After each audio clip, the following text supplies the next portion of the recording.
epístola de San Judas. Mira que estoy reflexiva y profunda con estas epístolas, pero es que lo requieren, porque la pregunta con la que lanzo este episodio es: ¿en qué te enfocas? ¿Realmente te estás enfocando en aquello que es lo más importante y estás haciendo de lo importante lo más importante? ¿O te estás enfocando en cosas pasajeras, en cosas que caducan, en cosas que no duran en el tiempo? De verdad que aquí en la Biblia hay una gran serie y un repertorio de cosas, de preguntas que nos podemos plantear para reflexionar, que es increíble. Bueno, pues así de primeras comentaros una curiosidad, anécdota mía, y es que Judas, cuando compré la Biblia, me regalaron la Biblia, que me la regaló mi mejor amiga Noelia, me la regalaron y vi que justamente Judas está antes de Apocalipsis, que es el último libro de la Biblia, me quedé un poco impactada, porque pensaba que el libro de Judas era de Judas Iscariote, aquel que entregó a Jesús. Sin embargo, no es de Judas Iscariote, sino es que entre los discípulos, entre los apóstoles, había otro Judas, Judas Tadeo. Pero tampoco está muy claro si era este Judas quien escribió esta carta. Entonces, bueno, viendo la autoría, dicen que Judas era el hermano de Santiago, que era pariente de Jesús, que podía ser un seudónimo que alguien utilizó. Pero lo que este autor quería, que esto va siendo más importante que el autor, era animar a las comunidades que atravesaban dificultades externas y sobre todo internas. Y esto habla de la situación a finales del siglo I, entre los años 70 y 80 después de Cristo, dirigida a los judíos mesiánicos en específico. Judas viene de Judá, que Judá era una de las 12 tribus de Israel, importante. Y bueno, aquí tenemos muchísima información sobre este libro, como por ejemplo que Judas era conocido como un maestro viajero y misionero. Su estilo de escritura asume un profundo conocimiento de las escrituras hebreas del Antiguo Testamento, como también de la literatura judía popular, que esto era muy importante y relevante saberlo porque era muy típico comentar esas obras de literatura. Había muchos dichos comunes, como los hay hoy en día, pero en su tiempo. Entonces también hay esa literatura, no está grandemente incluida, pero sí que en la Biblia encontramos algunas referencias a esa literatura judía popular. Y nos podemos hacer esa pregunta de ¿por qué cita libros extraños o libros que no se consideran parte de la Biblia hebrea, como el primer libro de Enoc o el Testamento de Moisés, que estos son 2 libros de literatura judía popular, pero que no están incluidos en la Biblia, que también se llama libros apócrifos, que esto ahora lo definiremos? Pues porque el judaísmo antiguo estaba inmerso en la Biblia hebrea y en muchos otros textos que se basaban e inspiraban en las Escrituras. Luego, que un libro no tenía que estar en la Biblia para ser importante. Luego, los apócrifos, deuterocanónicos y pseudoepígrafos se valoraban como parte de la tradición bíblica. Esto es parte de esa tradición bíblica, a pesar de no estar incluido. Los apócrifos. ¿Qué son los libros apócrifos? Según su definición, dicho de una obra, especialmente literaria, de dudosa autenticidad en cuanto al contenido o a la atribución. Son escritos que se asemejan a los libros inspirados, pero que no fueron incluidos en el canon bíblico. El mensaje principal de esta epístola de San Judas es que la gracia de Dios demanda una respuesta de toda la vida. Judas no se está enfocando en la teología, sino en las decisiones morales. La manera en que vives es el indicador más confiable de lo que realmente crees.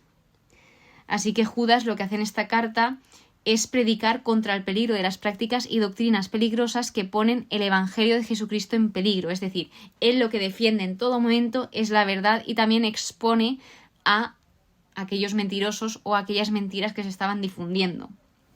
Nuestra responsabilidad como cristianos es estar en el lado de la verdad, porque Dios es verdad, Dios es amor, Dios no te va a mentir, eso no va con él. Entonces, Dios quiere que tú conozcas la verdad, te guste o no te guste. Eso ya es de cada uno.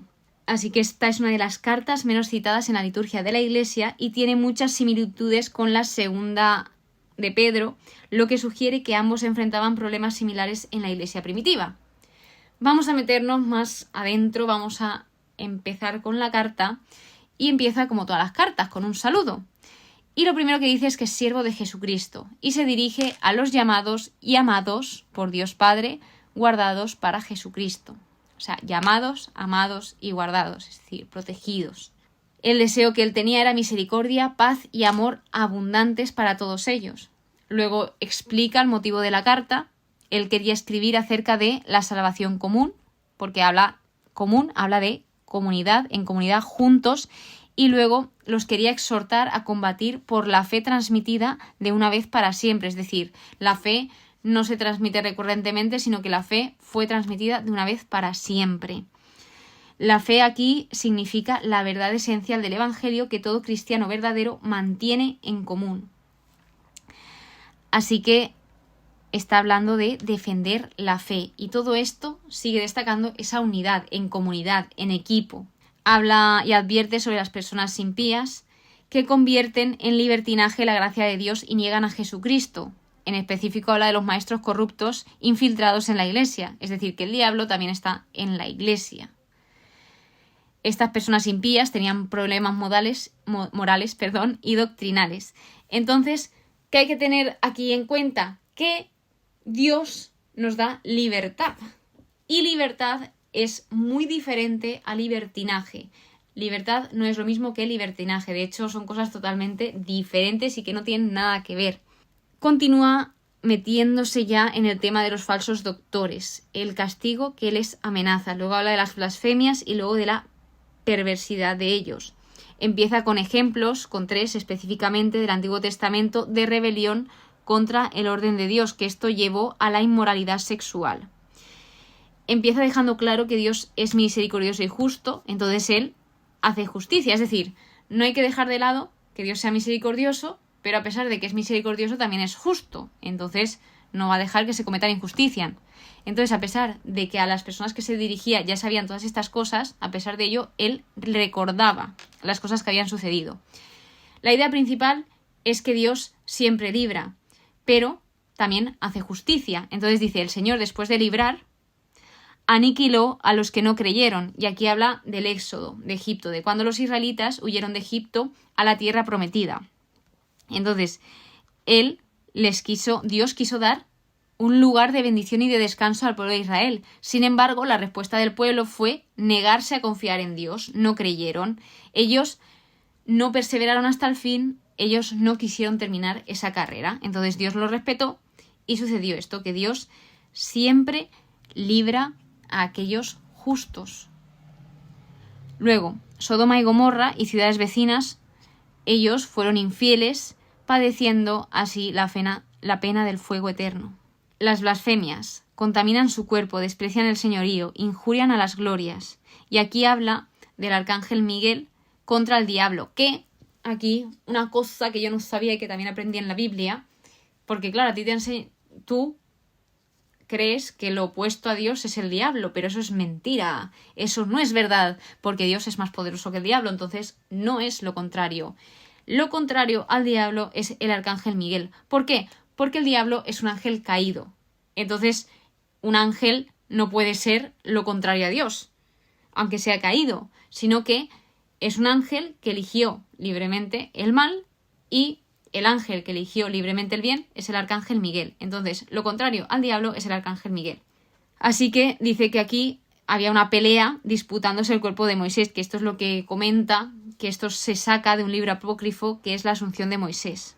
Y bueno, pues no se sabe mucho más de este libro, sí que se sabe que el arcángel Miguel es mencionado en el libro de Daniel, por ejemplo, y en Apocalipsis, y aquí está hablando de un contexto de batalla o disposición de luchar en este fragmento.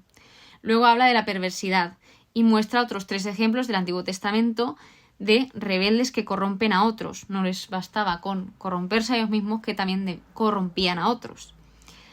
Hay de ellos que han imitado la conducta de Caín. Caín lo que hizo fue matar a su hermano. Luego habla de Balaán, que fue un profeta, que él lo que hizo fue negar las advertencias de Dios, que él ejercitó esa codicia, que la codicia es un pecado. Que a mí me gustaba mucho esta historia que está en los primeros libros de la Biblia, porque creo que es una historia que no suelen contarse, pero es muy bonita. ¿Por qué? Porque aquí estaba el rey Balac que le decía al profeta Balaán que maldijese al pueblo de Israel. Sin embargo, lo que sucedía era que cuanto más intentaban maldecirlos al pueblo de Dios, más bendecidos eran. Y es como, si Dios conmigo, ¿quién contra mí? Y esto me pareció precioso. Y luego hablaba de Coré. Que Coré lo que hizo fue, con otro grupo de personas que él también llevó a corromper, a esa corrupción, resintieron la autoridad que Dios le dio a Moisés y a Aarón y pues entraron en esa rebelión, en ese rechazo de los líderes designados por Dios. Habla de Enoc, que de Enoc no se sabe mucho, sí que me di cuenta, es que me hace mucha gracia, porque cuando me metía en libros más vendidos de Amazon, en la sección de cristianismo, salía el libro de Enoc, que es un libro apócrifo, pero se ve que es un libro bastante famoso y bastante relevante. A pesar de ser apócrifo, era un libro que pues se ve que tenía bastante relevancia en la tradición, en la literatura judía popular.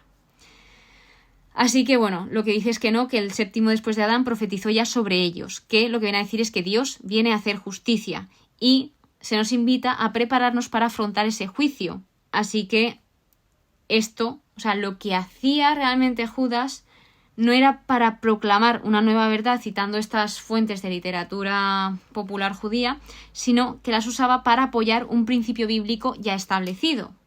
Es decir, nosotros podemos leer la Biblia, que eso obviamente nos va a ayudar en nuestra relación con Dios, pero pues a lo mejor en otro libro que no tiene nada que ver con la Biblia, con el cristianismo, también podemos encontrar algo que nos acerque a Dios.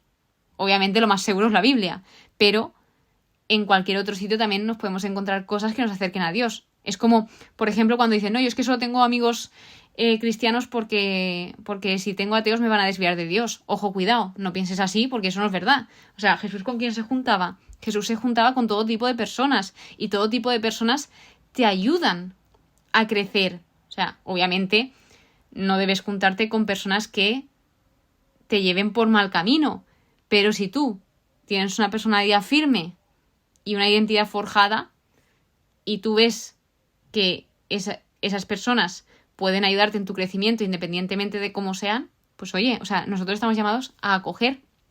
Entonces, yo de personas justamente ateas he aprendido muchísimo de Dios, incluso más que de personas católicas. Entonces es muy bonito ver cómo seas quien seas, creas en quien creas, puedes aprender de otras personas. Nunca te cierres a aprender de otras personas por quiénes son, o por cómo son, o por en qué creen. Acaba con una exhortación a los fieles, la enseñanza de los apóstoles, y les dice, acordaos de las predicciones de los apóstoles de nuestro Señor Jesucristo. Jesucristo dijo que aparecerían hombres sarcásticos que vivirían según sus propias pasiones impías y que crearían divisiones. Ojo, destacar aquí que la palabra de Dios es siempre la respuesta a los peligros dentro o fuera de la Iglesia.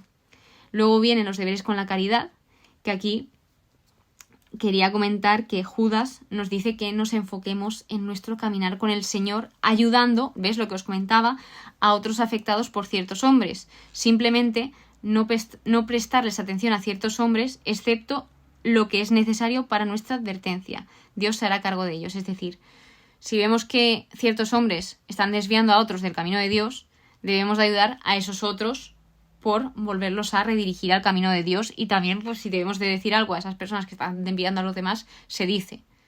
Pero hay veces que no vale la pena porque son personas que les interesa lo que les interesa y es sí mismos, son personas egoístas. ¿Qué aprendemos aquí también? El cómo mantenernos en el amor de Dios. ¿Cómo? Asentándonos firmemente en nuestra santísima fe. Luego, orad guiados por el Espíritu Santo y aguardando la misericordia de nuestro Señor Jesucristo, que nos dará la vida eterna. Continúa hablando de la unidad, la importancia de la unidad, el preocuparnos por el bienestar espiritual de los demás y obviamente también el nuestro. Por último, acabando con una doxología muy famosa que recuerda el cuidado de Dios y de nuestro destino, al que es capaz de guardaos de inmunes caídas, al Dios único, Salvador. O sea, nuestra victoria, nuestro triunfo en Dios es para siempre, no es temporal. Y la respuesta muchas veces se encuentra solo en el poder de Dios. Como os comentaba, somos responsables de nuestro propio crecimiento espiritual, somos responsables de también discernir si una cosa viene de Dios o no viene de Dios y tener claro que Judas es un libro lleno de advertencias, pero se cierra, como habemos visto en esa doxología, con una suprema confianza en Dios. En tiempos peligrosos, estos tiempos deben hacernos confiar en Dios, en un Dios poderoso.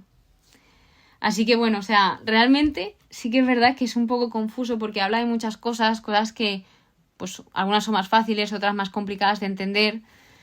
Habla en muy poquito texto de muchísimas cosas y pues para mí sí que me ha sido un poco complicado, bueno, primero entenderlo y luego transmitirlo. Así que pues ojalá hayáis aprendido un poquito.